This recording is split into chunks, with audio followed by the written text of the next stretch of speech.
De volta para mais um bloco do Conexão Potiguar. Neste bloco nós temos o prazer de receber o médico urologista, Dr. Mário Kempis, a quem eu agradeço a presença. Tudo bem, Dr. Kempis? Eu que agradeço pelo convite mais uma vez e me sinto muito feliz de poder estar aqui para a gente poder discutir isso, que é urologia. Vamos lá, então vamos falar hoje sobre a questão da próstata.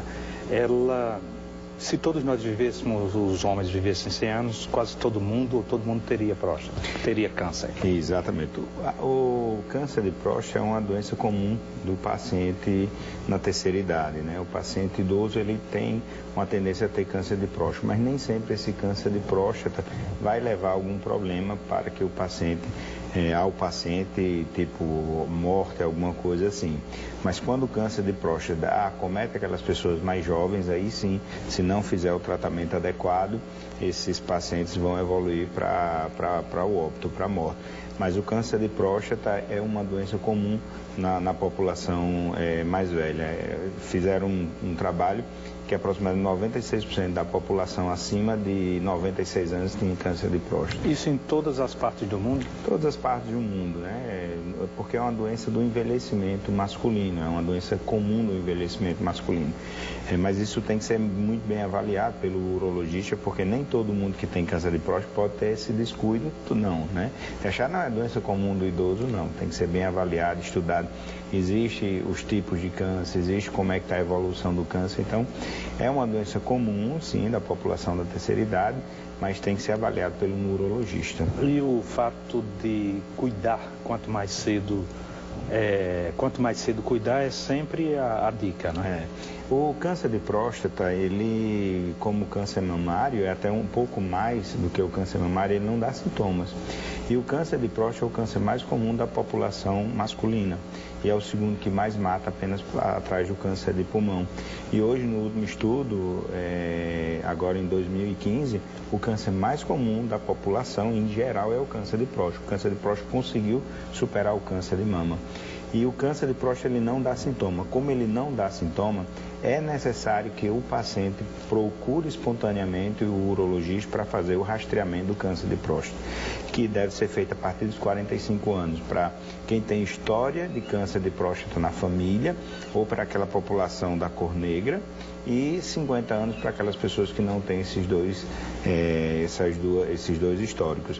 Então tem que ser feita a avaliação, que é feito simples, que é feita através do toque retal e do PSA. A gente consegue fazer uma avaliação adequada e ver aqueles pacientes que há necessidade de realizar a biópsia de próstata, que é o único exame que consegue realmente confirmar ou excluir a possibilidade de um câncer de próstata. E não se deve a população esperar sentir alguma coisa, porque não vai sentir.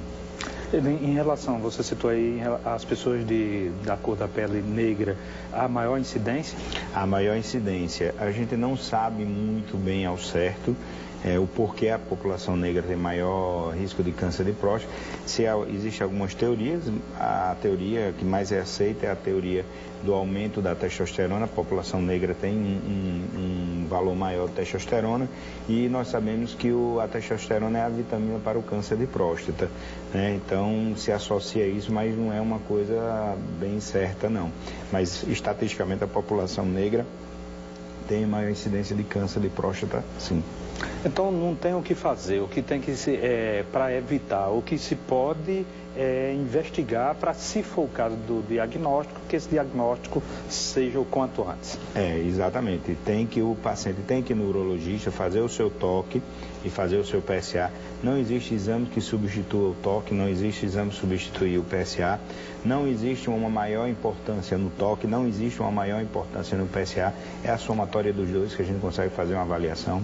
O toque é um exame rápido, indolor, não vicia, então não tem que ter medo de fazer o toque retal. O PSA é um examezinho simples e com esses exames a gente consegue ter um bom norte daquele paciente. E eu digo muito, o objetivo é o quê? É o diagnóstico precoce, é o rastreamento. O diagnóstico precoce, quando você descobre o câncer na fase inicial, a possibilidade de cura desse paciente chega a 95%.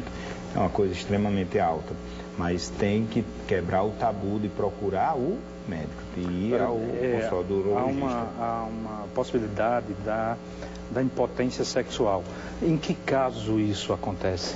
Isso é uma pergunta muito comum no consultório e é até motivo de conversa entre os pacientes. Porque dentro da próstata, existem várias doenças, não existe só o câncer de próstata. Dentro da próstata existe a inflamação, existe a infecção, existe o crescimento, que o crescimento de próstata é muito maior do que o próprio câncer de próstata. E as pessoas, quando vão conversar, eles falam assim: eu operei da próstata e fiquei impotente. Ou dizem: mas eu operei e não fiquei. É porque eles falam de cirurgia de próstata, mas existe uma cirurgia específica para cada caso. A cirurgia de próstata para o crescimento da próstata, que é o que a gente chama de hiperplasia prostática benigna, que é o HPB, que é aqueles pacientes que têm dificuldade de urinar, aqueles pacientes sondados, né, que usam sonda ou que têm uma micção com problema. Esses pacientes fazem a cirurgia, esses pacientes não vão ter impotência sexual, de maneira alguma. Faz a cirurgia, é simples, é tranquila e é a cirurgia mais comum.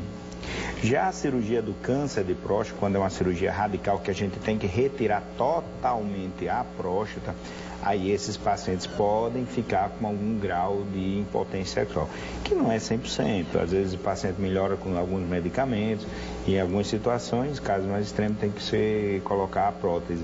Mas são cirurgias diferentes. Então, quando você falar para um amigo ou conversar com o urologista, você tem que saber qual é o tipo de cirurgia que você vai fazer, que nem toda cirurgia da próstata leva à impotência sexual.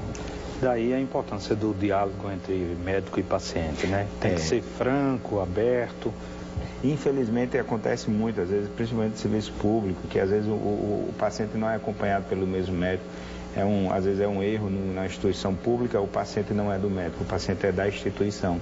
Então, hoje ele chega hoje, é avaliado pelo médico, amanhã é avaliado pelo outro, e ele acaba não tendo essa intimidade de falar com o paciente. E é muito comum chegar no consultório pacientes que operaram para crescimento de próstata, que é uma cirurgia benigna, e os pacientes dizem: não, doutor, eu operei a próstata, eu tirei a próstata. Não, amigo, você não tirou a próstata aqui.